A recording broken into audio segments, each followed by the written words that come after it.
Imao sam 5. startno vreme od 12 takmičara. Već mi prvi beži sekundu brži po krugu od mene. Na treninzima. A prvi put vidim stazu. Što nije bilo strašno. I onda sam ja to osjetio da je samo pitanje vremena kad ćemo mi da napravimo rezultat. Napravilo se, u prvom krugu se napravilo su neki takmičari su mene se udarili, promašili, pali. Ja iskoristio priliku da pola trke bio drugi. Pri samom kraju već Zvonko Perišić me prelazi, ja završavam treći i mi prva trka, znači treća trka u karijeri, ja završavam treći na postolje. Mi smo to slavili, znači što kažu to je bilo slavlje, prezadovoljne.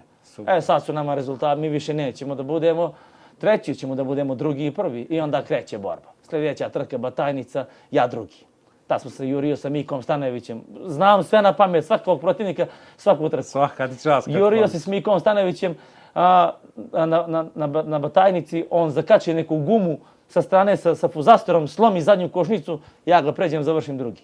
Sljedeća trka na Beranovcu, kojeg sam strašno voleo i volim i dan danas, ta mi staza nešto za srce prirasla, ja imam pol poziciju. Ispred Pere Birićanina, Pera Birićanin je najbolji vozač u 125 kubika tad bio, talent ekstra.